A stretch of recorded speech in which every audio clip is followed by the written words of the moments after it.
Romanos, capítulo 1. Saludos de Pablo. Yo, Pablo, esclavo de Cristo Jesús y elegido por Dios para ser apóstol y enviado a predicar su buena noticia, escribo esta carta. Dios prometió esa buena noticia hace tiempo por medio de sus profetas en las Sagradas Escrituras. La buena noticia trata de su Hijo. En su vida terrenal, Él fue descendiente del rey David y quedó demostrado que era el Hijo de Dios cuando fue resucitado de los muertos mediante el poder del Espíritu Santo. Él es Jesucristo nuestro Señor. Por medio de Cristo, Dios nos ha dado a nosotros como apóstoles el privilegio y la autoridad de anunciar por todas partes a los gentiles lo que Dios ha hecho por ellos, a fin de que crean en Él y lo obedezcan, lo cual dará gloria a su nombre. Ustedes están incluidos entre los gentiles que fueron llamados a pertenecer a Jesucristo. Les escribo a todos ustedes, los amados de Dios que están en Roma y son llamados a ser su pueblo santo. Que Dios nuestro Padre y el Señor Jesucristo les den gracia y paz. La buena noticia de Dios. Ante todo les digo que, mediante Jesucristo, le doy gracias a mi Dios por todos ustedes, porque en todas partes del mundo se habla de la fe que tienen en Él.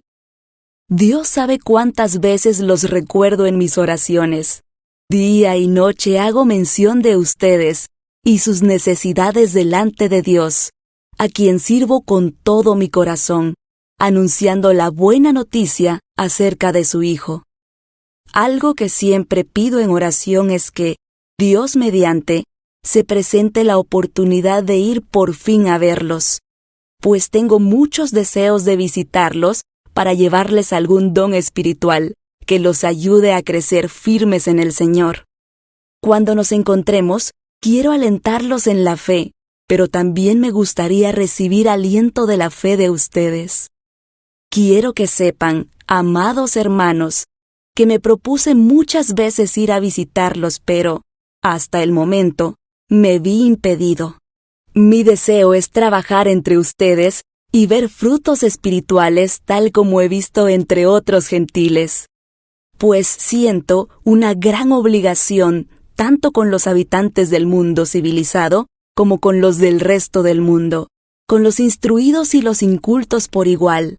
Así que estoy ansioso por visitarlos también a ustedes, que están en Roma, para predicarles la buena noticia. Pues no me avergüenzo de la buena noticia acerca de Cristo, porque es poder de Dios en acción para salvar a todos los que creen, a los judíos primero y también a los gentiles. Esa buena noticia nos revela cómo Dios nos hace justos ante sus ojos, lo cual se logra del principio al fin por medio de la fe. Como dicen las Escrituras, es por medio de la fe que el justo tiene vida. La ira de Dios contra el pecado. Pero Dios muestra su ira desde el cielo contra todos los que son pecadores y perversos, que detienen la verdad con su perversión. Ellos conocen la verdad acerca de Dios, porque Él se la ha hecho evidente. Pues, desde la creación del mundo, todos han visto los cielos y la tierra. Por medio de todo lo que Dios hizo, ellos pueden ver a simple vista las cualidades invisibles de Dios, su poder eterno y su naturaleza divina. Así que no tienen ninguna excusa para no conocer a Dios. Es cierto, ellos conocieron a Dios, pero no quisieron adorarlo como Dios, ni darle gracias. En cambio, comenzaron a inventar ideas necias sobre Dios. Como resultado, la mente les quedó en oscuridad y confusión. Afirmaban ser sabios, pero se convirtieron en completos necios. Y, en lugar de adorar al Dios inmortal y glorioso, rindieron culto a ídolos que ellos mismos se hicieron con forma de simples mortales, de aves, de animales de 4 patas y de reptiles. Entonces Dios los abandonó para que hicieran todas las cosas vergonzosas que deseaban en su corazón. Como resultado, usaron sus cuerpos para hacerse cosas viles y degradantes entre sí. Cambiaron la verdad acerca de Dios por una mentira, y así rindieron culto y sirvieron a las cosas que Dios creó, pero no al Creador mismo, quien es digno de eterna alabanza. Amén. Por esa razón, Dios los abandonó a sus pasiones vergonzosas. Aún las mujeres se rebelaron contra la forma natural de tener relaciones sexuales y, en cambio, dieron rienda suelta al sexo unas con otras. Los hombres, por su parte, en lugar de tener relaciones sexuales normales con la mujer, ardieron en pasiones unos con otros. Los hombres hicieron cosas vergonzosas con otros hombres y, como consecuencia de ese pecado, sufrieron dentro de sí el castigo que merecían. Por pensar que era una tontería reconocer a Dios, Él los abandonó a sus tontos razonamientos y dejó que hicieran cosas que jamás deberían hacerse. Se llenaron de toda clase de perversiones, pecados, avaricia, odio, envidia, homicidios, peleas, engaños, conductas maliciosas y chismes. Son traidores, insolentes, arrogantes, fanfarrones y gente que odia a Dios. Inventan nuevas formas de pecar y desobedecen a sus padres. No quieren entrar en razón, no cumplen lo que prometen, son crueles y no tienen compasión. Saben bien que la justicia de Dios exige que los que hacen esas cosas merecen morir, pero ellos igual las hacen. Peor aún, incitan a otros a que también las hagan. Romanos capítulo 2. Juicio de Dios contra el pecado. Tal vez crees que puedes condenar a tales individuos, pero tu maldad es igual que la de ellos, y no tienes ninguna excusa. Cuando dices que son perversos y merecen ser castigados, te condenas a ti mismo porque tú, que juzgas a otros, también practicas las mismas cosas, y sabemos que Dios, en su justicia, castigará a todos los que hacen tales cosas. Y tú, que juzgas a otros por hacer esas cosas, ¿cómo crees que podrás evitar el juicio de Dios cuando tú haces lo mismo? ¿No te das cuenta de lo bondadoso, tolerante y paciente que es Dios contigo? ¿Acaso eso no significa nada para ti? ¿No ves que la bondad de Dios es para guiarte a que te arrepientas y abandones tu pecado? Pero eres terco y te niegas a arrepentirte y abandonar tu pecado. Por eso vas acumulando un castigo terrible para ti mismo, pues se acerca el día de la ira, en el cual se manifestará el justo juicio de Dios. Él juzgará a cada uno según lo que haya hecho. Dará vida eterna a los que siguen haciendo el bien, pues de esa manera demuestran que buscan la gloria, el honor y la inmortalidad que Dios ofrece. Pero derramará su ira y enojo sobre los que viven para sí mismos, los que se niegan a obedecer la verdad y, en cambio, viven entregados a la maldad. Habrá aflicción y angustia para todos los que siguen haciendo lo malo, para los judíos primero y también para los gentiles. Pero habrá gloria, honra y paz de parte de Dios para todos los que hacen lo bueno, para los judíos primero y también para los gentiles, pues Dios no muestra favoritismo. Los gentiles serán destruidos por el hecho de pecar, aunque nunca tuvieron la ley escrita de Dios. Y los judíos, quienes sí tienen la ley de Dios, serán juzgados por esa ley porque no la obedecen, pues el simple acto de escuchar la ley no nos hace justos ante Dios. Es obedecer la ley lo que nos hace justos ante sus ojos. Aún los gentiles, quienes no cuentan con la ley escrita de Dios, muestran que conocen esa ley cuando, por instinto, la obedecen aunque nunca la hayan oído. Ellos demuestran que tienen la ley de Dios escrita en el corazón, porque su propia conciencia y sus propios pensamientos o los acusan o bien les indican que están haciendo lo correcto. Y el mensaje que proclamo es que se acerca el día en que Dios juzgará, por medio de Cristo Jesús, la vida secreta de cada uno. Los judíos y la ley. Tú, que te llamas judío, confías en la ley de Dios y te jactas de tu relación especial con Él. Tú sabes lo que a Él le agrada.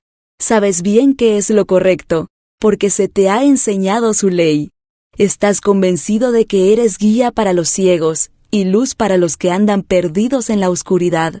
Piensas que puedes instruir al ignorante y enseñar a los niños los caminos de Dios, pues estás seguro de que la ley de Dios te da pleno conocimiento y toda la verdad. Ahora bien, si tú enseñas a otros, ¿por qué no te enseñas a ti mismo?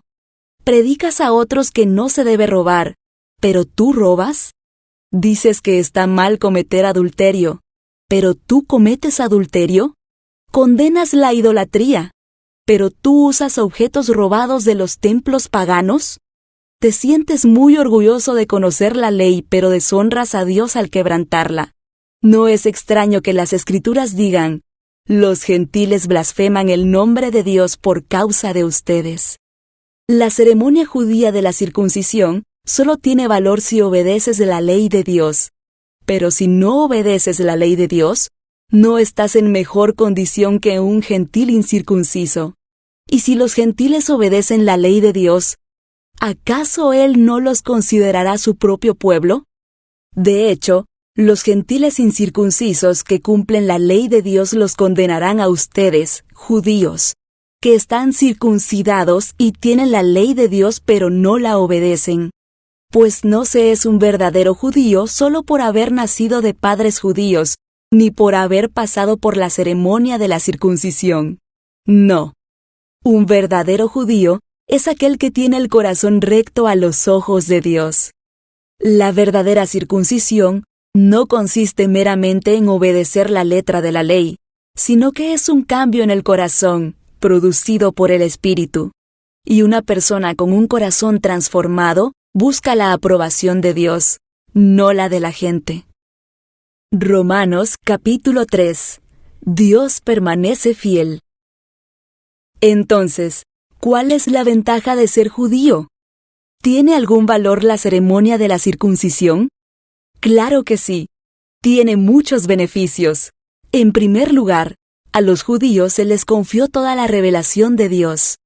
Es cierto, algunos de ellos fueron infieles, pero ¿acaso eso significa que, porque ellos fueron infieles, Dios también será infiel?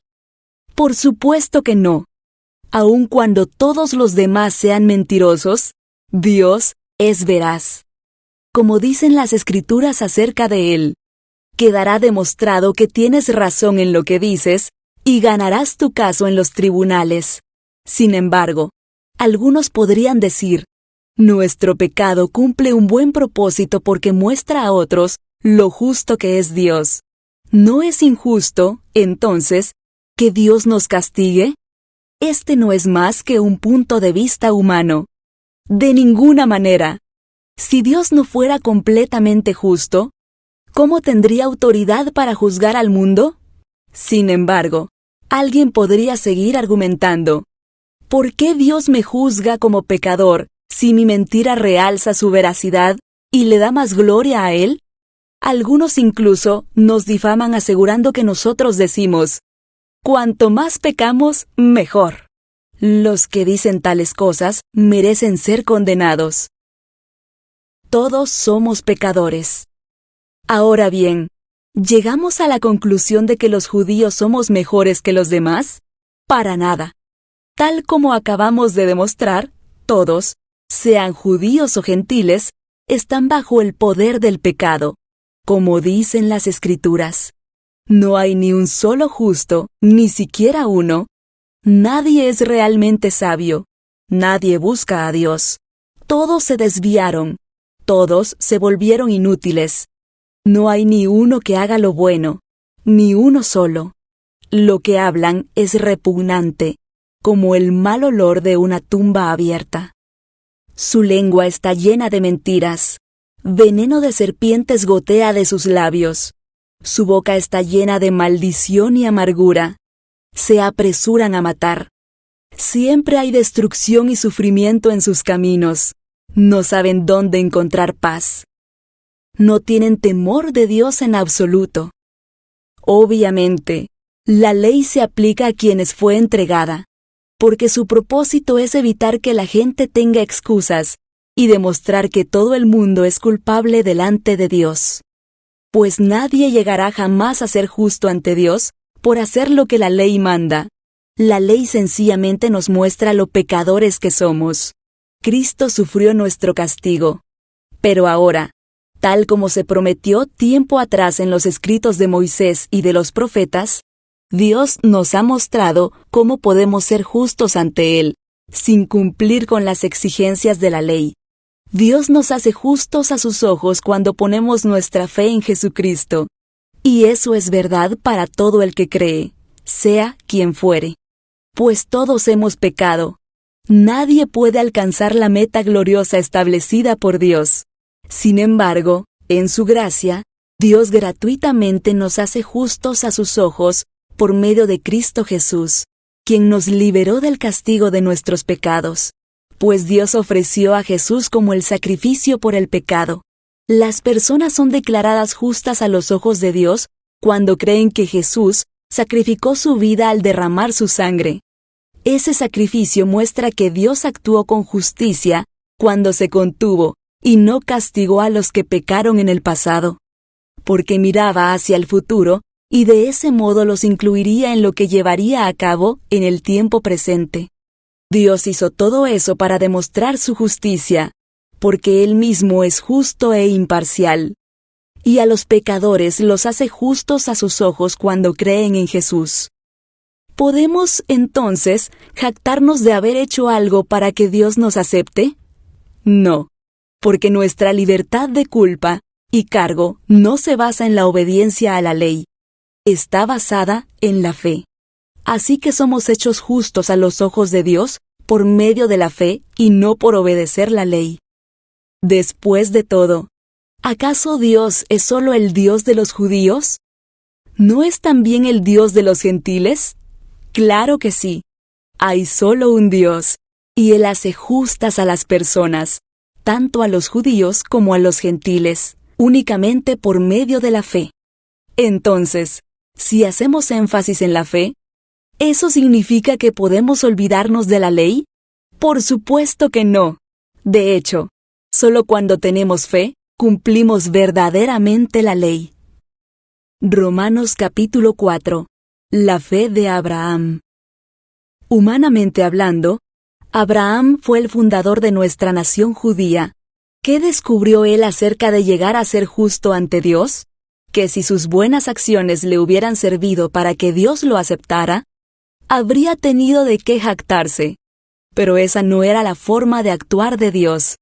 Pues las Escrituras nos dicen, Abraham le creyó a Dios, y Dios lo consideró justo debido a su fe. Cuando la gente trabaja, el salario que recibe no es un regalo, sino algo que se ha ganado. Pero la gente no es considerada justa por sus acciones, sino por su fe en Dios, quien perdona a los pecadores. David también habló de lo mismo cuando describió la felicidad de los que son declarados justos, sin hacer esfuerzos para lograrlo. ¡Oh, qué alegría para aquellos a quienes se les perdona la desobediencia, a quienes se les cubren los pecados! Sí, qué alegría para aquellos a quienes el Señor les borró el pecado de su cuenta. Ahora bien, ¿es esta bendición solamente para los judíos o es también para los gentiles incircuncisos? Como venimos diciendo, Dios consideró a Abraham justo debido a su fe. ¿Pero cómo sucedió esto? ¿Se le consideró justo solo después de ser circuncidado o fue antes? Es evidente que Dios aceptó a Abraham antes de que fuera circuncidado. La circuncisión era una señal de que Abraham ya tenía fe, y de que Dios ya lo había aceptado y declarado justo aún antes de que fuera circuncidado. Por lo tanto, Abraham es el padre espiritual de los que tienen fe, pero no han sido circuncidados. A ellos se les considera justos debido a su fe. Y Abraham también es el padre espiritual de los que han sido circuncidados, pero solo si tienen la misma clase de fe que tenía Abraham antes de ser circuncidado. Obviamente, la promesa que Dios hizo de dar toda la tierra a Abraham y a sus descendientes no se basaba en la obediencia de Abraham a la ley, sino en una relación correcta con Dios, la cual viene por la fe. Si la promesa de Dios es solo para los que obedecen la ley, entonces la fe no hace falta y la promesa no tiene sentido. Pues la ley siempre trae castigo para los que tratan de obedecerla. La única forma de no violar la ley es no tener ninguna ley para violar. Así que la promesa se recibe por medio de la fe. Es un regalo inmerecido. Y, vivamos o no de acuerdo con la ley de Moisés, todos estamos seguros de recibir esta promesa si tenemos una fe como la de Abraham, quien es el padre de todos los que creen. A eso se refieren las Escrituras cuando citan lo que Dios le dijo: «Te hice padre de muchas naciones».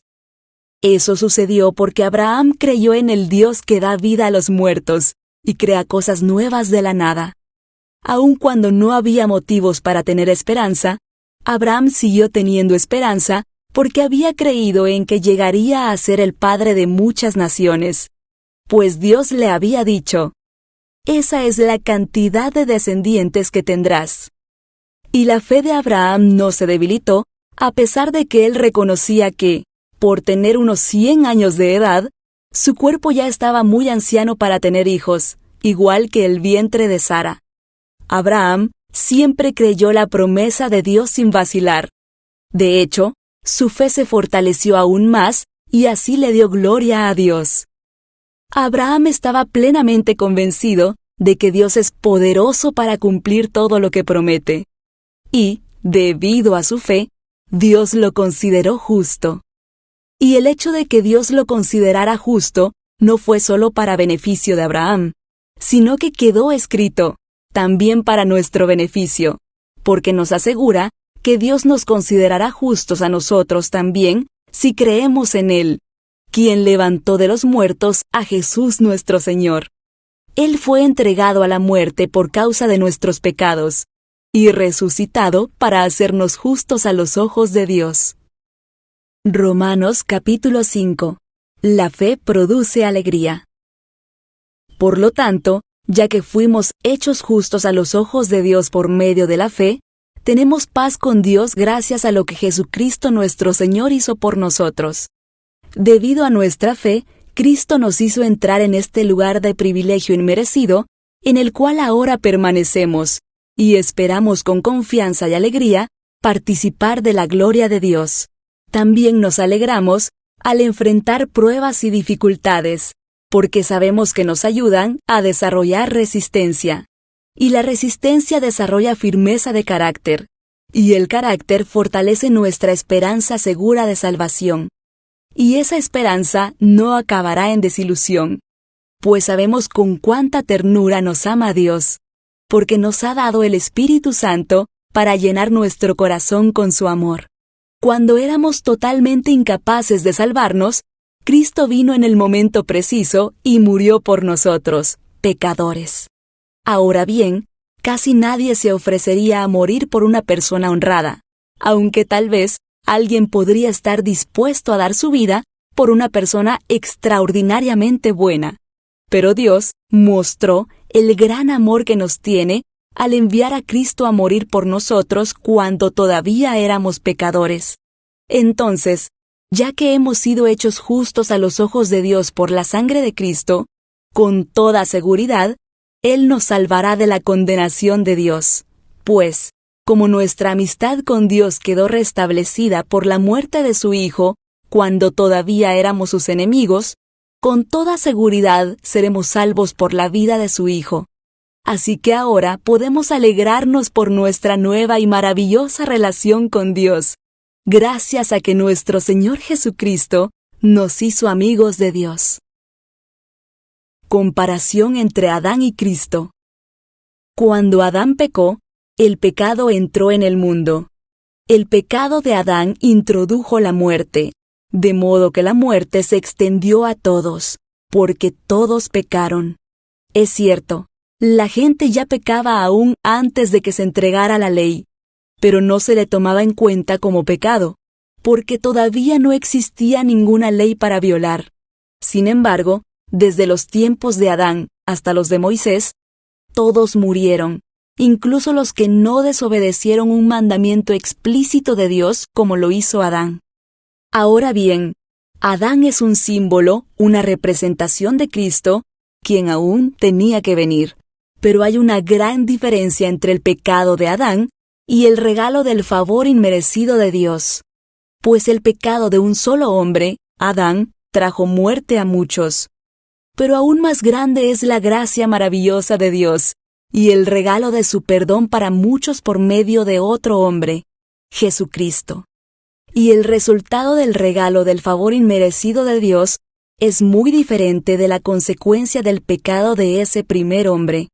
Pues el pecado de Adán llevó a la condenación, pero el regalo de Dios nos lleva a ser hechos justos a los ojos de Dios, a pesar de que somos culpables de muchos pecados. Pues el pecado de un solo hombre, Adán, hizo que la muerte reinara sobre muchos, pero aún más grande es la gracia maravillosa de Dios y el regalo de su justicia, porque todos los que lo reciben vivirán en victoria sobre el pecado y la muerte por medio de un solo hombre, Jesucristo. Así es, un solo pecado de Adán trae condenación para todos, pero un solo acto de justicia de Cristo trae una relación correcta con Dios y vida nueva para todos. Por uno solo que desobedeció a Dios, muchos pasaron a ser pecadores, pero por uno solo que obedeció a Dios, muchos serán declarados justos. La ley de Dios fue entregada para que toda la gente se diera cuenta de la magnitud de su pecado. Pero mientras más pecaba la gente, más abundaba la gracia maravillosa de Dios. Entonces, así como el pecado reinó sobre todos y los llevó a la muerte, ahora reina en cambio la gracia maravillosa de Dios, la cual nos pone en la relación correcta con Él, y nos da como resultado la vida eterna, por medio de Jesucristo nuestro Señor. Romanos capítulo 6.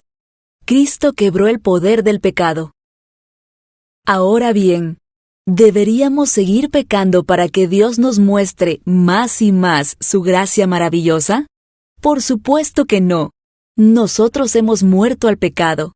Entonces, ¿cómo es posible que sigamos viviendo en pecado? ¿O acaso olvidaron que, cuando fuimos unidos a Cristo Jesús en el bautismo, nos unimos a Él en su muerte? Pues hemos muerto, y fuimos sepultados con Cristo mediante el bautismo. Y tal como Cristo fue levantado de los muertos por el poder glorioso del Padre, ahora nosotros también podemos vivir una vida nueva. Dado que fuimos unidos a Él en su muerte, también seremos resucitados como Él. Sabemos que nuestro antiguo ser pecaminoso fue crucificado con Cristo, para que el pecado perdiera su poder en nuestra vida. Ya no somos esclavos del pecado, pues, cuando morimos con Cristo, fuimos liberados del poder del pecado. Y dado que morimos con Cristo, sabemos que también viviremos con Él.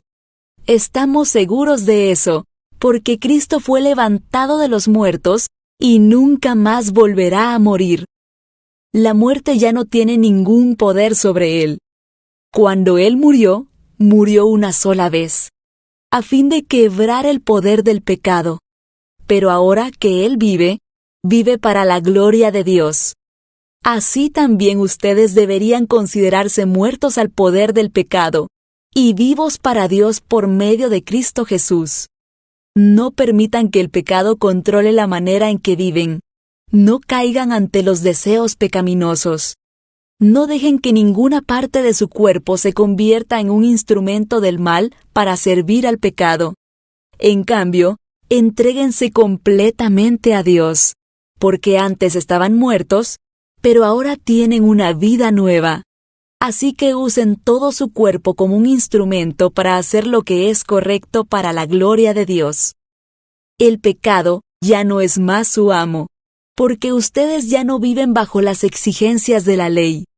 En cambio, viven en la libertad de la gracia de Dios. Ahora bien, ¿Eso significa que podemos seguir pecando porque la gracia de Dios nos ha liberado de la ley? ¡Claro que no! ¿No se dan cuenta de que uno se convierte en esclavo de todo lo que decide obedecer? Uno puede ser esclavo del pecado, lo cual lleva a la muerte, o puede decidir obedecer a Dios, lo cual lleva a una vida recta. Antes ustedes eran esclavos del pecado, pero, gracias a Dios, ahora obedecen de todo corazón la enseñanza que les hemos dado. Ahora son libres de la esclavitud del pecado y se han hecho esclavos de la vida recta. Uso la ilustración de la esclavitud para ayudarlos a entender todo esto. Porque la naturaleza humana de ustedes es débil.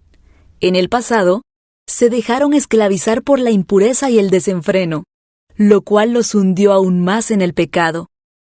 Ahora deben entregarse como esclavos a la vida recta para llegar a ser santos.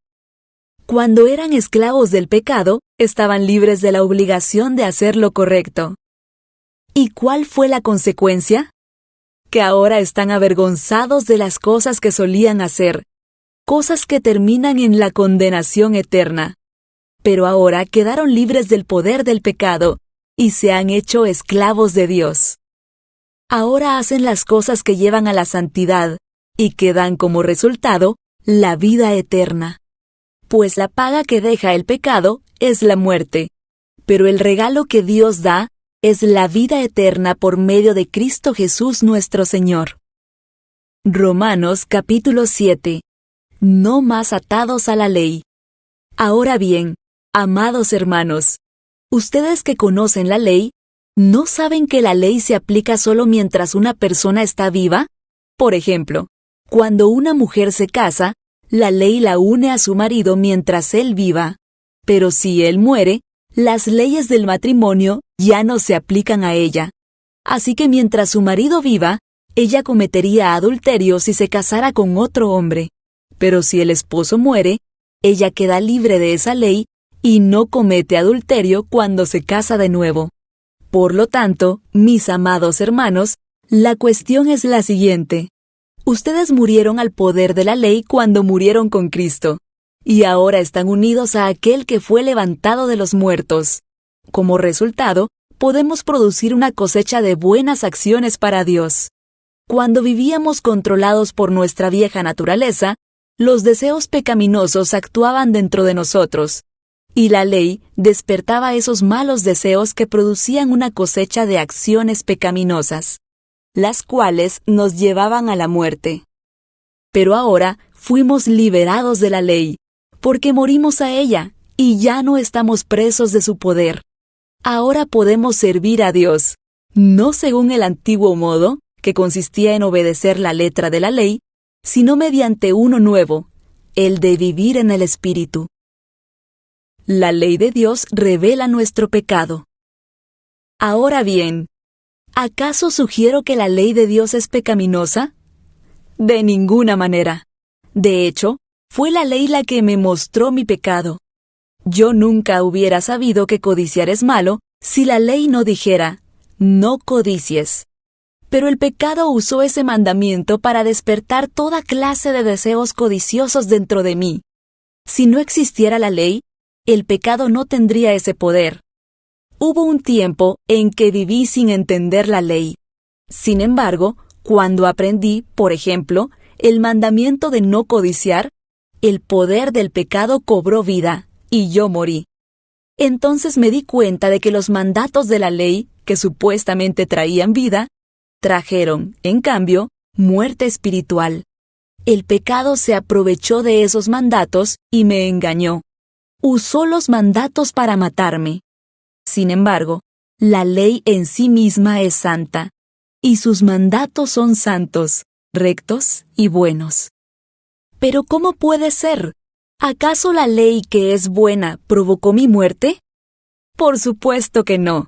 El pecado usó lo que era bueno a fin de lograr mi condena de muerte. Por eso, podemos ver qué terrible es el pecado. Se vale de los buenos mandatos de Dios para lograr sus propios fines malvados. La lucha contra el pecado. Por lo tanto, El problema no es con la ley, porque la ley es buena y espiritual. El problema está en mí, porque soy demasiado humano, un esclavo del pecado. Realmente no me entiendo a mí mismo, porque quiero hacer lo que es correcto, pero no lo hago. En cambio, hago lo que odio. Pero si yo sé que lo que hago está mal, eso demuestra que estoy de acuerdo con que la ley es buena. Entonces no soy yo el que hace lo que está mal, sino el pecado que vive en mí. Yo sé que en mí, es decir, en mi naturaleza pecaminosa, no existe nada bueno. Quiero hacer lo que es correcto, pero no puedo. Quiero hacer lo que es bueno, pero no lo hago. No quiero hacer lo que está mal, pero igual lo hago. Ahora, si hago lo que no quiero hacer, realmente no soy yo el que hace lo que está mal, sino el pecado que vive en mí. He descubierto el siguiente principio de vida, que cuando quiero hacer lo que es correcto, no puedo evitar hacer lo que está mal. Amo la ley de Dios con todo mi corazón, pero hay otro poder dentro de mí que está en guerra con mi mente. Ese poder me esclaviza al pecado que todavía está dentro de mí. Soy un pobre desgraciado. ¿Quién me libertará de esta vida dominada por el pecado y la muerte? Gracias a Dios. La respuesta está en Jesucristo nuestro Señor. Así que ya ven, en mi mente de verdad quiero obedecer la ley de Dios, pero a causa de mi naturaleza pecaminosa, soy esclavo del pecado. Romanos capítulo 8. La vida en el Espíritu. Por lo tanto, ya no hay condenación para los que pertenecen a Cristo Jesús, y porque ustedes pertenecen a Él, el poder del Espíritu que da vida, los ha libertado del poder del pecado, que lleva a la muerte. La ley de Moisés no podía salvarnos, porque nuestra naturaleza pecaminosa es débil. Así que Dios hizo lo que la ley no podía hacer. Él envió a su propio Hijo en un cuerpo como el que nosotros los pecadores tenemos, y en ese cuerpo, mediante la entrega de su Hijo como sacrificio por nuestros pecados, Dios declaró el fin del dominio que el pecado tenía sobre nosotros. Lo hizo para que se cumpliera totalmente la exigencia justa de la ley a favor de nosotros, que ya no seguimos a nuestra naturaleza pecaminosa, sino que seguimos al Espíritu. Los que están dominados por la naturaleza pecaminosa piensan en cosas pecaminosas, pero los que son controlados por el Espíritu Santo piensan en las cosas que agradan al Espíritu. Por lo tanto, permitir que la naturaleza pecaminosa les controle la mente lleva a la muerte, pero permitir que el Espíritu les controle la mente lleva a la vida y a la paz. Pues la naturaleza pecaminosa es enemiga de Dios siempre. Nunca obedeció las leyes de Dios y jamás lo hará. Por eso, los que todavía viven bajo el dominio de la naturaleza pecaminosa nunca pueden agradar a Dios. Pero ustedes no están dominados por su naturaleza pecaminosa. Son controlados por el Espíritu si el Espíritu de Dios vive en ustedes. Y recuerden que los que no tienen al Espíritu de Cristo en ellos, de ninguna manera pertenecen a Él. Y Cristo vive en ustedes. Entonces, aunque el cuerpo morirá por causa del pecado, el Espíritu les da vida, porque ustedes ya fueron hechos justos a los ojos de Dios. El Espíritu de Dios, quien levantó a Jesús de los muertos, vive en ustedes. Y así como Dios levantó a Cristo Jesús de los muertos, Él dará vida a sus cuerpos mortales mediante el mismo Espíritu, quien vive en ustedes. Por lo tanto, amados hermanos, no están obligados a hacer lo que su naturaleza pecaminosa los incita a hacer, pues, si viven obedeciéndola, morirán. Pero si mediante el poder del Espíritu hacen morir las acciones de la naturaleza pecaminosa, vivirán. Pues todos los que son guiados por el Espíritu de Dios son hijos de Dios. Y ustedes no han recibido un espíritu que los esclavice al miedo. En cambio, recibieron el Espíritu de Dios cuando Él los adoptó como sus propios hijos. Ahora lo llamamos Abba, Padre. Pues su Espíritu se une a nuestro espíritu para confirmar que somos hijos de Dios. Así que como somos sus hijos, también somos sus herederos. De hecho, somos herederos junto con Cristo de la gloria de Dios. Pero si vamos a participar de su gloria, también debemos participar de su sufrimiento. La gloria futura. Sin embargo, lo que ahora sufrimos no es nada comparado con la gloria que Él nos revelará más adelante, pues toda la creación espera con anhelo el día futuro en que Dios revelará quiénes son verdaderamente sus hijos.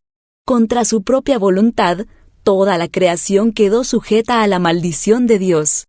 Sin embargo, con gran esperanza, la creación espera el día en que será liberada de la muerte y la descomposición, y se unirá a la gloria de los hijos de Dios. Pues sabemos que, hasta el día de hoy, toda la creación gime de angustia como si tuviera dolores de parto.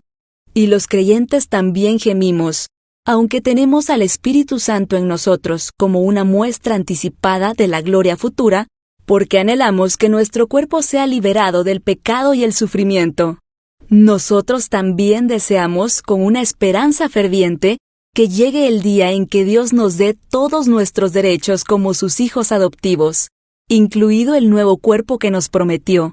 Recibimos esa esperanza cuando fuimos salvos. Si uno ya tiene algo, no necesita esperarlo, pero si deseamos algo que todavía no tenemos, debemos esperar con paciencia y confianza. Además, el Espíritu Santo nos ayuda en nuestra debilidad.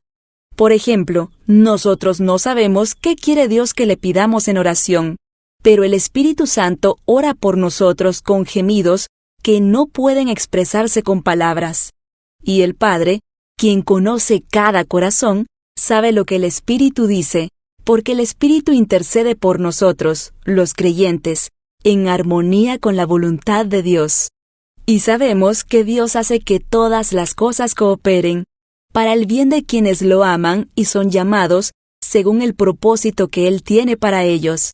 Pues Dios conoció a los suyos de antemano y los eligió para que llegaran a ser como su Hijo, a fin de que su Hijo fuera el hijo mayor entre muchos hermanos. Después de haberlos elegido, Dios los llamó para que se acercaran a Él, y una vez que los llamó, los puso en la relación correcta con Él, y luego de ponerlos en la relación correcta con Él, les dio su gloria. Nada puede separarnos del amor de Dios.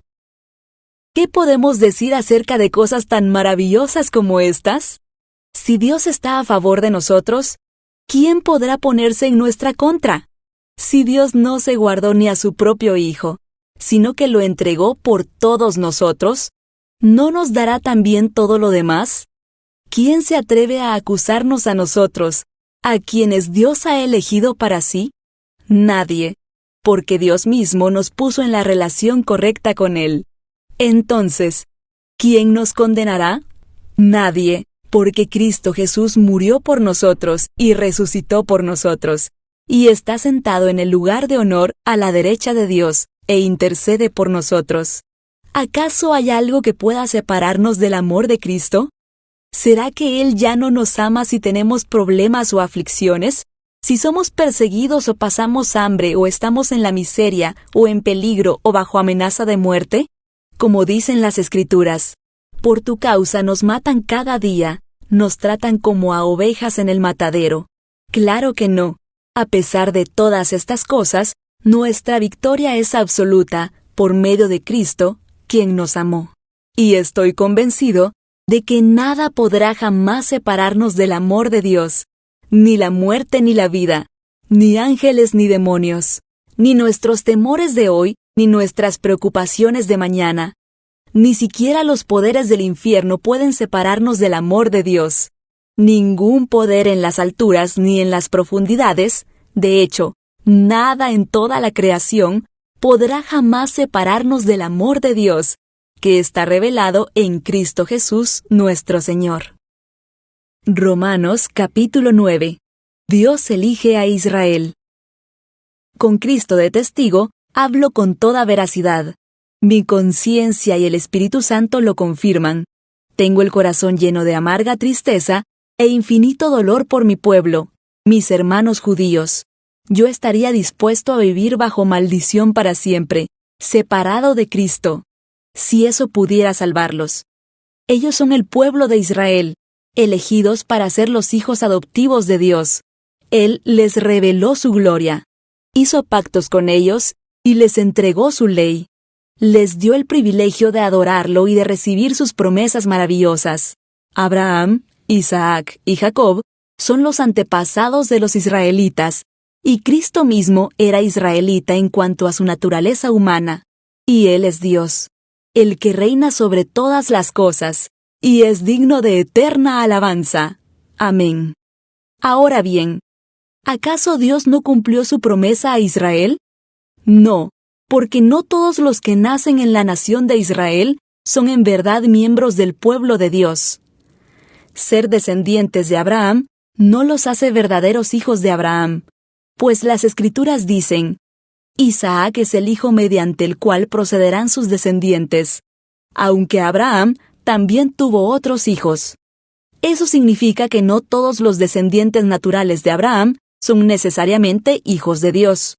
Solo los hijos de la promesa son considerados hijos de Abraham, pues Dios había prometido: volveré dentro de un año, y Sara tendrá un hijo. Ese hijo fue nuestro antepasado Isaac. Cuando se casó con Rebeca, ella dio a luz mellizos. Sin embargo, antes de que nacieran, antes de que pudieran hacer algo bueno o malo, ella recibió un mensaje de Dios. Este mensaje demuestra que Dios elige a la gente según sus propósitos. Él llama a las personas, pero no según las buenas o malas acciones que hayan hecho. Se le dijo: tu hijo mayor servirá a tu hijo menor. Como dicen las Escrituras: amé a Jacob, pero rechacé a Esaú. ¿Estamos diciendo, entonces, que Dios fue injusto? Por supuesto que no. Pues Dios le dijo a Moisés: tendré misericordia de quien yo quiera, y mostraré compasión con quien yo quiera. Por lo tanto, es Dios quien decide tener misericordia. No depende de nuestro deseo ni de nuestro esfuerzo. Pues las Escrituras cuentan que Dios le dijo al faraón: te he designado con el propósito específico de exhibir mi poder en ti y dar a conocer mi fama por toda la tierra. Así que, como ven, Dios decide tener misericordia de algunos, y también decide endurecer el corazón de otros para que se nieguen a escuchar. Ahora bien, ustedes podrían decir: ¿por qué Dios culpa a las personas por no responder? ¿Acaso no hicieron sencillamente lo que Él les exige que hagan? No, no digan eso. ¿Quién eres tú, simple ser humano, para discutir con Dios? ¿Acaso el objeto creado puede preguntarle a su creador: ¿por qué me has hecho así? Cuando un alfarero hace vasijas de barro, ¿no tiene derecho a usar del mismo trozo de barro para hacer una vasija de adorno y otra para arrojar basura? De la misma manera, aunque Dios tiene el derecho de mostrar su enojo y su poder, Él es muy paciente con aquellos que son objeto de su enojo, los que están destinados para destrucción. Lo hace para que las riquezas de su gloria brillen con más intensidad sobre aquellos a quienes les tiene misericordia, los que preparó de antemano para gloria. Y nosotros estamos entre los que Él eligió, ya sea del grupo de los judíos o de los gentiles. Con respecto a los gentiles, Dios dice en la profecía de Oseas: a los que no eran mi pueblo, ahora los llamaré mi pueblo, y amaré a los que antes no amaba.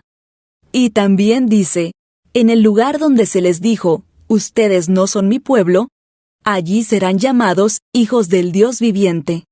Con respecto a Israel, el profeta Isaías clamó: aunque los hijos de Israel son tan numerosos como la arena a la orilla del mar, solo un remanente se salvará, pues el Señor ejecutará su sentencia sobre la tierra sin demora y de manera terminante. Y lo mismo dijo Isaías en otro lugar: si el Señor de los ejércitos celestiales no hubiera perdonado la vida a unos cuantos de nuestros hijos, habríamos sido exterminados como Sodoma y destruidos como Gomorra. Incredulidad de Israel. ¿Qué significa todo esto? Aunque los gentiles no trataban de seguir las normas de Dios, fueron hechos justos a los ojos de Dios, y eso sucedió por medio de la fe. Pero los hijos de Israel, que se esforzaron tanto en cumplir la ley para llegar a ser justos ante Dios, nunca lo lograron. ¿Por qué no? Porque trataban de hacerse justos ante Dios por cumplir la ley, en lugar de confiar en Él. Tropezaron con la gran piedra en su camino. Dios se lo advirtió en las Escrituras cuando dijo: «Pongo en Jerusalén una piedra que hace tropezar a muchos, una roca que los hace caer, pero todo el que confíe en Él jamás será avergonzado». Romanos capítulo 10.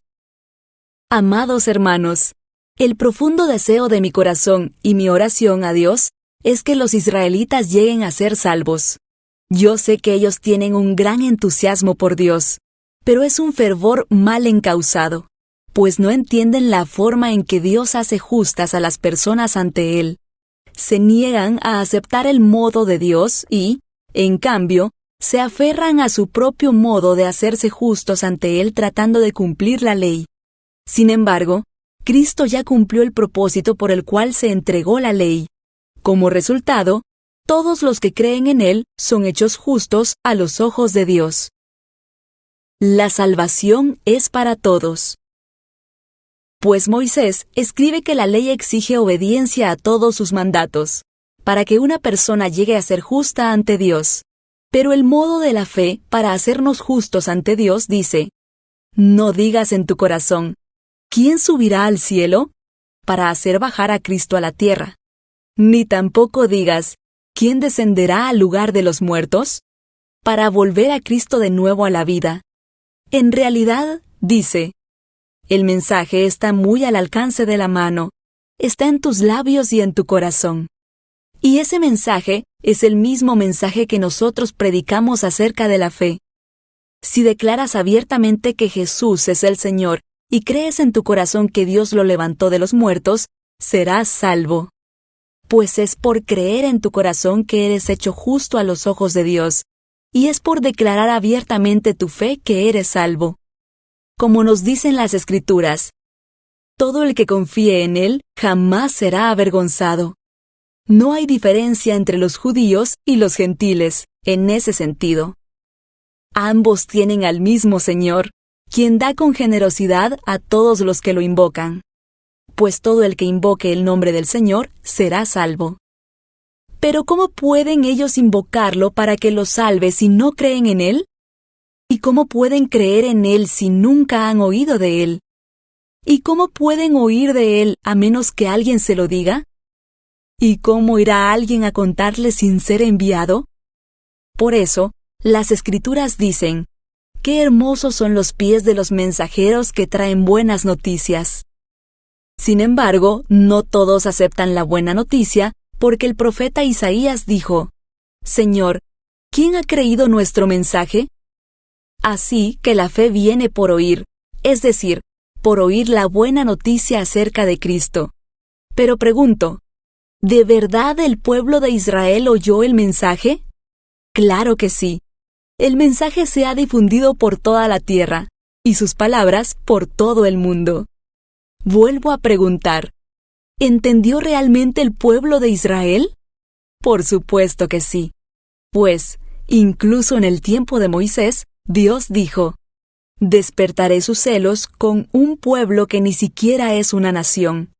Provocaré su enojo por medio de gentiles insensatos. Luego Isaías habló audazmente de parte de Dios y dijo: me encontraron personas que no me buscaban. Me mostré a los que no preguntaban por mí. Pero con respecto a Israel, Dios dijo: todo el día les abrí mis brazos, pero ellos fueron desobedientes y rebeldes. Romanos capítulo 11. Misericordia de Dios con Israel. Entonces pregunto, ¿acaso Dios ha rechazado a su propio pueblo, la nación de Israel? Por supuesto que no. Yo mismo soy israelita, descendiente de Abraham, y miembro de la tribu de Benjamín. No. Dios no ha rechazado a su propio pueblo, al cual eligió desde el principio. ¿Se dan cuenta de lo que dicen las Escrituras sobre el tema? El profeta Elías se quejó del pueblo de Israel ante Dios y dijo: Señor, han matado a tus profetas y derribaron tus altares. Yo soy el único que queda con vida, y ahora me buscan para matarme a mí también. ¿Y recuerdan la respuesta de Dios? Él dijo: No, tengo a 7,000 más que nunca se han inclinado ante Baal. Lo mismo sucede hoy, porque unos cuantos del pueblo de Israel han permanecido fieles por la gracia de Dios, es decir, por su bondad inmerecida al elegirlos. Y como es mediante la bondad de Dios, entonces no es por medio de buenas acciones. Pues, en ese caso, la gracia de Dios no sería lo que realmente es, gratuita e inmerecida. Así que la situación es la siguiente. La mayoría del pueblo de Israel no ha encontrado el favor de Dios que tanto busca. Unos cuantos sí lo han encontrado, los que Dios ha elegido, pero el corazón de los demás fue endurecido, como dicen las Escrituras. Dios los hizo caer en un sueño profundo. Hasta el día de hoy, les ha cerrado los ojos para que no vean, y les ha tapado los oídos para que no oigan. También David dijo: que su mesa de abundancia se convierta en una trampa, en un engaño que los lleve a pensar que todo está bien, que sus bendiciones los hagan tropezar, y que reciban su merecido, que sus ojos queden ciegos para que no puedan ver, y que la espalda se les encorve para siempre. ¿Acaso el pueblo de Dios tropezó y cayó sin posibilidad de recuperarse? De ninguna manera. El pueblo fue desobediente. Por eso, Dios puso la salvación al alcance de los gentiles. Sin embargo, Él quería que su propio pueblo sintiera celos y la reclamara para sí. Ahora bien, si los gentiles fueron enriquecidos porque los israelitas rechazaron la oferta de salvación de Dios, imagínense cuánto más grande será la bendición para el mundo cuando ellos por fin la acepten. Menciono todo lo anterior especialmente para ustedes, los gentiles. Dios me designó apóstol a los gentiles. Pongo énfasis en esto porque, de alguna manera, quiero hacer que los hijos de Israel sientan celos de lo que tienen ustedes, los gentiles, y entonces yo pueda salvar a algunos de ellos. Pues, si el rechazo de ellos hizo que Dios ofreciera la salvación al resto del mundo, la aceptación de ellos será algo aún más maravilloso. Será vida para los que estaban muertos. Y dado que Abraham y los otros patriarcas fueron santos, sus descendientes también serán santos. Del mismo modo que toda la masa de pan es santa, porque la porción que se da como ofrenda es santa. Pues, si las raíces del árbol son santas, las ramas también lo serán. Algunas ramas del árbol de Abraham, algunos del pueblo de Israel, han sido arrancadas, y ustedes, los gentiles, que eran ramas de un olivo silvestre, fueron injertados. Así que ahora ustedes también reciben la bendición que Dios prometió a Abraham y a sus hijos, con lo cual comparten con ellos el alimento nutritivo que proviene de la raíz del olivo especial de Dios. Así que no se jacten de haber sido injertados para reemplazar a las ramas que fueron arrancadas. Ustedes son solo una rama, no son la raíz. Tal vez digas: bueno, esas ramas fueron arrancadas para darme lugar a mí. Es cierto, pero recuerda, esas ramas fueron arrancadas porque no creyeron en Cristo, y tú estás allí porque sí crees.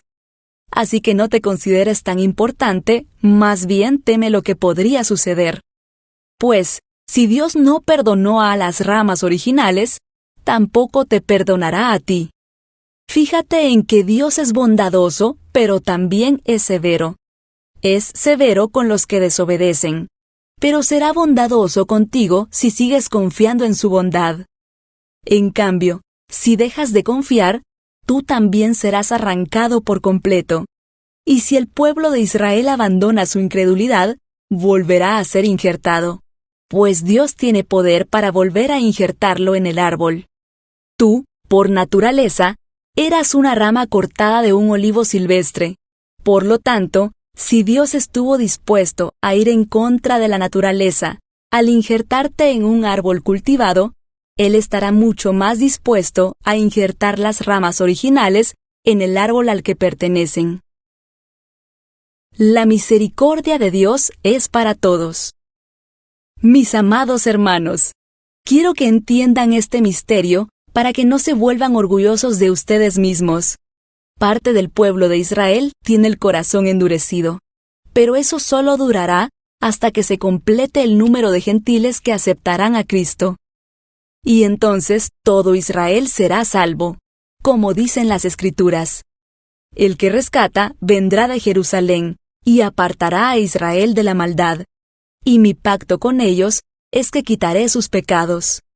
Muchos del pueblo de Israel ahora son enemigos de la buena noticia, y eso los beneficia a ustedes, los gentiles.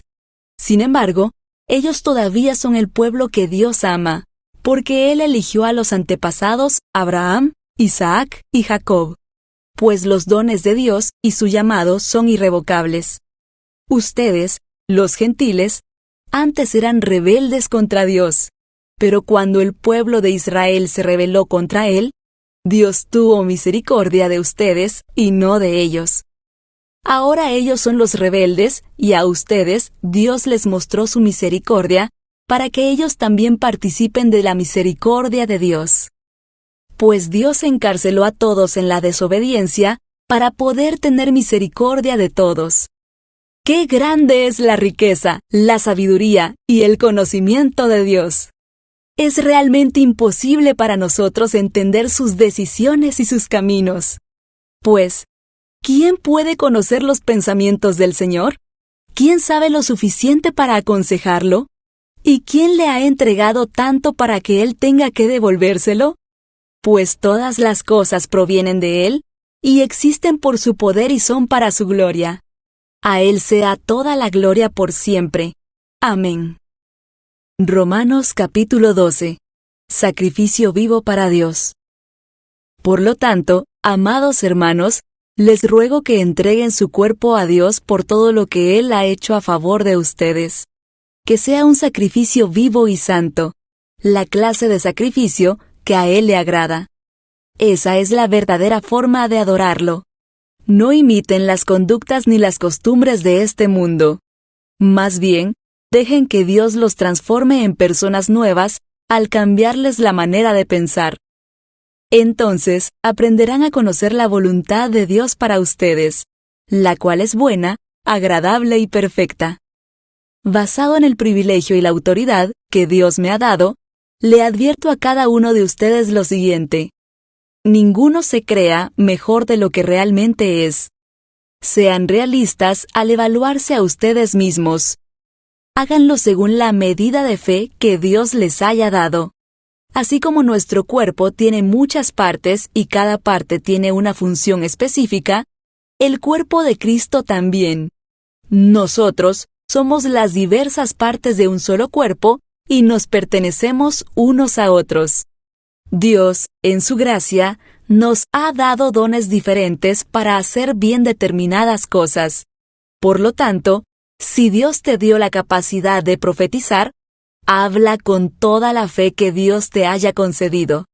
Si tu don es servir a otros, sírvelos bien. Si eres maestro, enseña bien. Si tu don consiste en animar a otros, anímalos. Si tu don es dar, hazlo con generosidad. Si Dios te ha dado la capacidad de liderar, toma la responsabilidad en serio. Y si tienes el don de mostrar bondad a otros, hazlo con gusto. No finjan amar a los demás. Ámenlos de verdad. Aborrezcan lo malo, aférrense a lo bueno.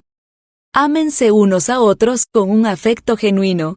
Y deleítense al honrarse mutuamente. No sean nunca perezosos. Más bien, trabajen con esmero y sirvan al Señor con entusiasmo. Alégrense por la esperanza segura que tenemos. Tengan paciencia en las dificultades y sigan orando. Estén listos para ayudar a los hijos de Dios cuando pasen necesidad. Estén siempre dispuestos a brindar hospitalidad. Bendigan a quienes los persiguen. No los maldigan, sino pídanle a Dios en oración que los bendiga. Alégrense con los que están alegres y lloren con los que lloran. Vivan en armonía unos con otros. No sean tan orgullosos como para no disfrutar de la compañía de la gente común. Y no piensen que lo saben todo.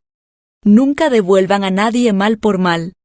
Compórtense de tal manera que todo el mundo vea que ustedes son personas honradas. Hagan todo lo posible por vivir en paz con todos.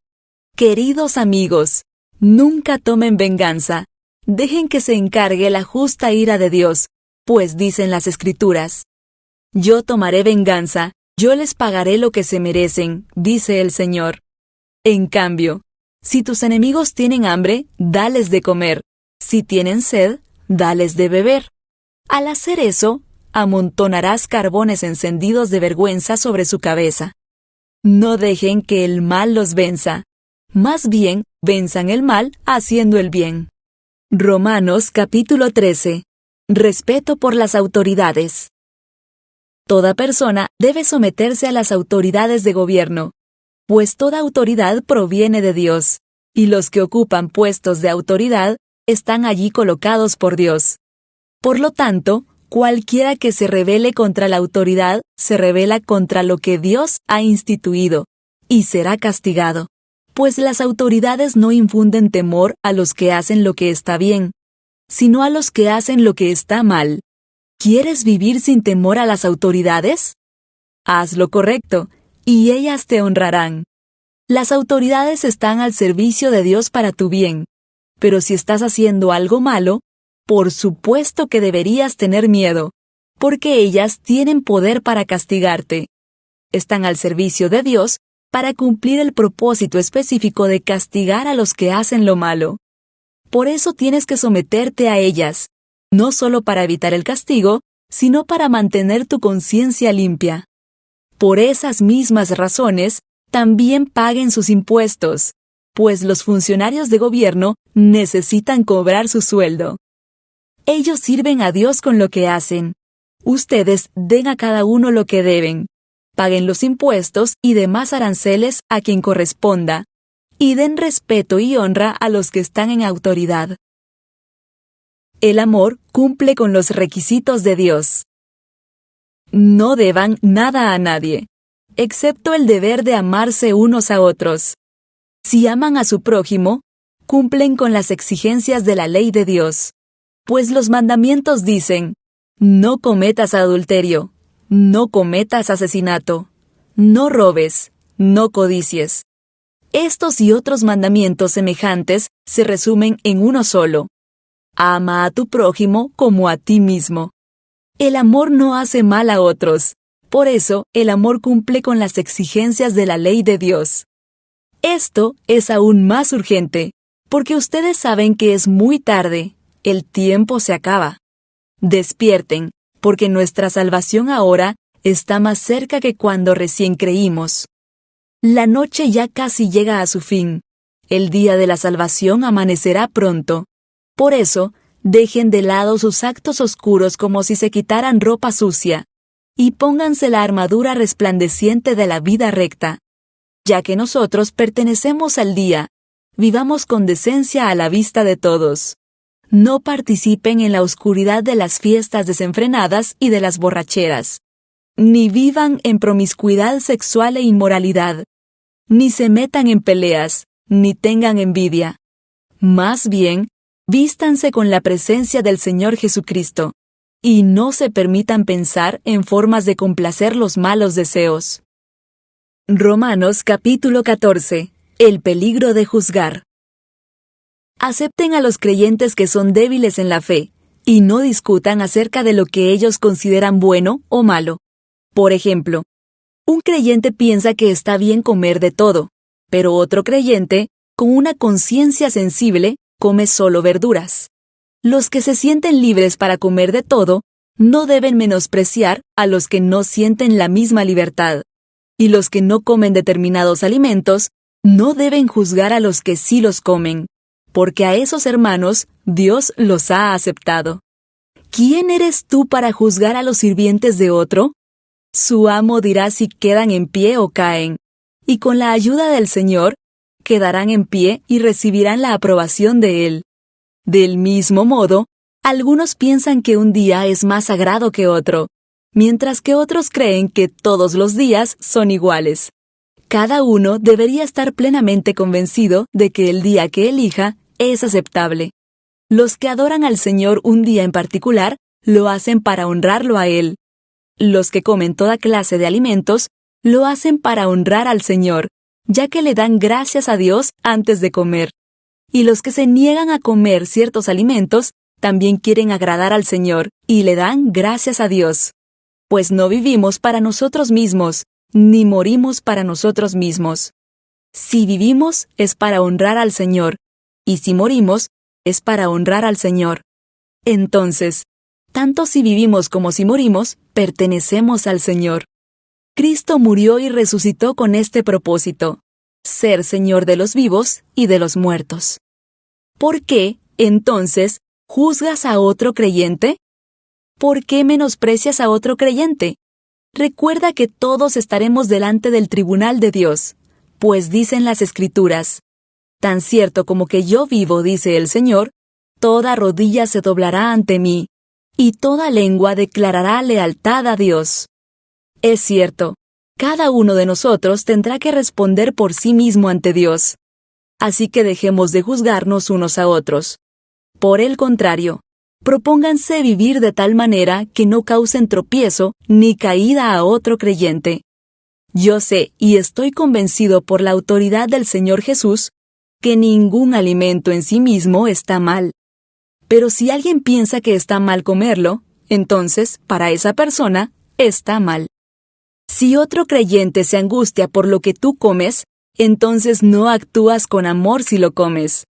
No permitas que lo que tú comes destruya a alguien por quien Cristo murió.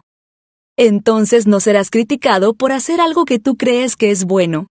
Pues el reino de Dios no se trata de lo que comemos o bebemos, sino de llevar una vida de bondad, paz y alegría en el Espíritu Santo. Si tú sirves a Cristo con esa actitud, agradarás a Dios y también tendrás la aprobación de los demás. Por lo tanto, procuremos que haya armonía en la iglesia y tratemos de edificarnos unos a otros. No destruyas la obra de Dios a causa de lo que comes. Recuerda que todos los alimentos están permitidos. Lo malo es comer algo que haga tropezar a otro. Es mejor no comer carne, ni beber vino, ni hacer ninguna otra cosa que pudiera causar que otro creyente tropiece. Tal vez crees que no hay nada malo en lo que haces, pero manténlo entre tú y Dios. Benditos son los que no se sienten culpables por hacer algo que han decidido que es correcto. Pero si tienes dudas acerca de si debes o no comer algo en particular, entonces es pecado comerlo, pues no eres fiel a tus convicciones.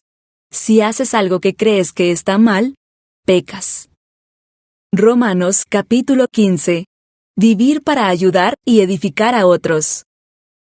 Los que somos fuertes debemos tener consideración de los que son sensibles a este tipo de cosas. No debemos agradarnos solamente a nosotros mismos. Deberíamos ayudar a otros a hacer lo que es correcto y edificarlos en el Señor. Pues ni siquiera Cristo vivió para agradarse a sí mismo. Como dicen las Escrituras, los insultos de aquellos que te insultan, oh Dios, han caído sobre mí. Tales cosas se escribieron hace tiempo en las Escrituras para que nos sirvan de enseñanza. Y las Escrituras nos dan esperanza y ánimo mientras esperamos con paciencia hasta que se cumplan las promesas de Dios. Que Dios, quien da esa paciencia y ese ánimo, los ayude a vivir en plena armonía unos con otros, como corresponde a los seguidores de Cristo Jesús. Entonces, todos ustedes podrán unirse en una sola voz para dar alabanza y gloria a Dios, el Padre de nuestro Señor Jesucristo. Por lo tanto, acéptense unos a otros, tal como Cristo los aceptó a ustedes, para que Dios reciba la gloria. Recuerden que Cristo vino a servir a los judíos para demostrar que Dios es fiel a las promesas que les hizo a los antepasados de ellos. También vino para que los gentiles le dieran la gloria a Dios por la misericordia que Él tuvo con ellos. A eso se refería el salmista cuando escribió: Por eso te alabaré entre los gentiles, cantaré alabanzas a tu nombre. Y en otro lugar está escrito: alégrense con su pueblo, oh gentiles. Y además, alaben al Señor todos ustedes, los gentiles. Todos los pueblos de la tierra, alábenlo. Y en otro lugar Isaías dijo: el heredero del trono de David vendrá y reinará sobre los gentiles. Ellos pondrán su esperanza en él. Le pido a Dios, fuente de esperanza, que los llene completamente de alegría y paz, porque confían en él. Entonces rebosarán de una esperanza segura mediante el poder del Espíritu Santo. Propósito de la carta. Mis amados hermanos, estoy plenamente convencido de que ustedes están llenos de bondad. Conocen estas cosas tan bien que pueden enseñárselas unos a otros. Aún así, me atreví a escribirles sobre algunos de estos temas porque sé que lo único que necesitan es recordarlos. Pues, por la gracia de Dios, soy un mensajero especial de Cristo Jesús enviado a ustedes, los gentiles. Les transmito la buena noticia para presentarlos como una ofrenda aceptable a Dios, hecha santa por el Espíritu Santo. Así que tengo razón de estar entusiasmado por todo lo que Cristo Jesús ha hecho por medio de mí al servir a Dios.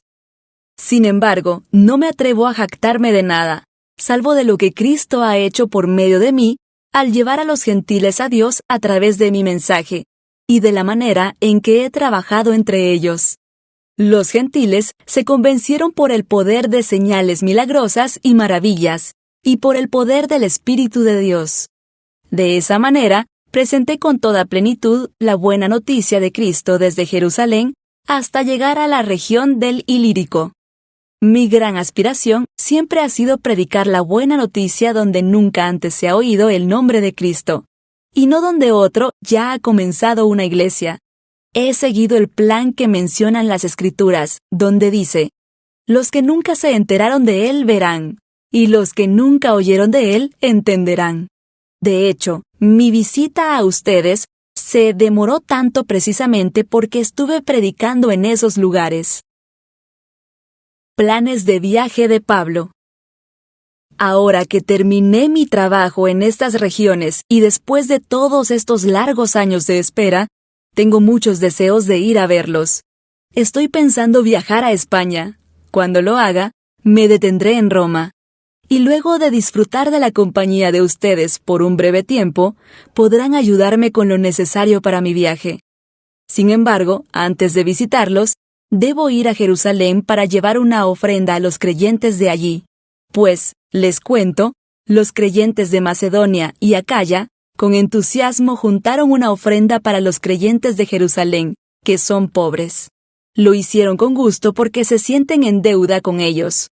Dado que los gentiles recibieron las bendiciones espirituales de la buena noticia por parte de los creyentes de Jerusalén, sienten que lo menos que pueden hacer por ellos, a cambio, es ayudarlos económicamente. En cuanto yo entregue ese dinero y termine esa buena acción de los gentiles, iré a visitarlos a ustedes de camino a España.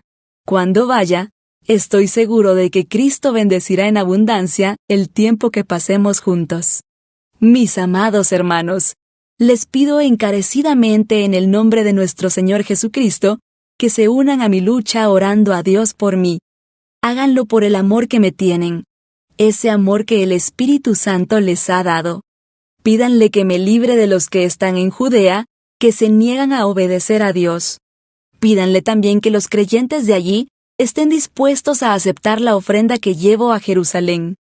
Entonces, por la voluntad de Dios, podré ir a verlos con un corazón alegre, y nos alentaremos unos a otros. Y que Dios, quien nos da su paz, esté con todos ustedes. Amén. Romanos capítulo 16. Pablo saluda a sus amigos. Les encomiendo a nuestra hermana Febe, quien es diaconisa de la iglesia en Cencrea. Recíbanla en el Señor como digna de honra en el pueblo de Dios. Ayúdenla en todo lo que necesite, porque ella ha sido de ayuda para muchos, especialmente para mí. Den mis saludos a Priscila y Aquila, mis colaboradores en el ministerio de Cristo Jesús. De hecho, ellos una vez arriesgaron la vida por mí. Yo les estoy agradecido, igual que todas las iglesias de los gentiles. Den también mis saludos a la iglesia que se reúne en el hogar de ellos. Saluden a mi querido amigo Epeneto. Él fue el primero de toda la provincia de Asia que se convirtió en seguidor de Cristo. Denle mis saludos a María, quien ha trabajado tanto por ustedes. Saluden a Andrónico y a Junias, judíos como yo, quienes estuvieron en la cárcel conmigo. Ellos son muy respetados entre los apóstoles y se hicieron seguidores de Cristo antes que yo. Saluden a Amplias, mi querido amigo en el Señor. Saludos también a Urbano, nuestro colaborador en Cristo, y a mi querido amigo Estaquis. Saluden a Apeles, un buen hombre aprobado por Cristo. Y den mis saludos a los creyentes de la familia de Aristóbulo. Saluden a Herodión, judío como yo. Saluden a los de la familia de Narciso que son del Señor. Den mis saludos a Trífena y Trifosa, obreras del Señor. Y a la amada Pérsida, quien ha trabajado tanto para el Señor. Saluden a Rufo, a quien el Señor eligió para hacer lo suyo. Y también a su querida madre, quien ha sido como una madre para mí. Den mis saludos a Asíncrito, Flegonte, Hermas, Patrobas, Hermes y a los hermanos que se reúnen con ellos. Saluden también a Filólogo, Julia, Nereo y su hermana. Y a Olimpas y a todos los creyentes que se reúnen con ellos. Salúdense unos a otros con un beso santo. Todas las iglesias de Cristo les envían saludos. Instrucciones finales de Pablo. Y ahora, mis amados hermanos, les pido algo más. Tengan cuidado con los que causan divisiones y trastornan la fe de los creyentes al enseñar cosas que van en contra de las que a ustedes se les enseñaron. Manténganse lejos de ellos. Tales personas no sirven a Cristo nuestro Señor, sirven a sus propios intereses. Con palabras suaves y halagos, engañan a la gente inocente. Pero todos saben que ustedes son obedientes al Señor. Eso me llena de alegría. Quiero que sean sabios para hacer lo que está bien y sigan siendo inocentes en cuanto a toda clase de mal. El Dios de paz pronto aplastará a Satanás bajo los pies de ustedes. Que la gracia de nuestro Señor Jesús sea con ustedes. Timoteo, mi compañero de trabajo, les manda saludos, igual que Lucio, Jasón y Sosípater, judíos como yo. Yo, Tercio, quien escribo esta carta de parte de Pablo, también les envío mis saludos como uno de los seguidores del Señor. Los saluda Gayo. Él es quien me hospeda y también recibe en su casa a toda la iglesia. Les envía saludos Erasto, el tesorero de la ciudad, y también el hermano Cuarto. Que toda la gloria sea para Dios, quien puede fortalecerlos tal como expresa la buena noticia. En ese mensaje acerca de Jesucristo se ha revelado su plan para ustedes, los gentiles, un plan que estuvo guardado en secreto desde el principio del tiempo. Pero ahora, tal como lo predijeron los profetas y el Dios eterno lo ha ordenado, ese mensaje se da a conocer a todos los gentiles en todas partes, para que ellos también puedan creer y obedecerlo a Él. Toda la gloria sea para el único sabio Dios eternamente por medio de Jesucristo. Amén.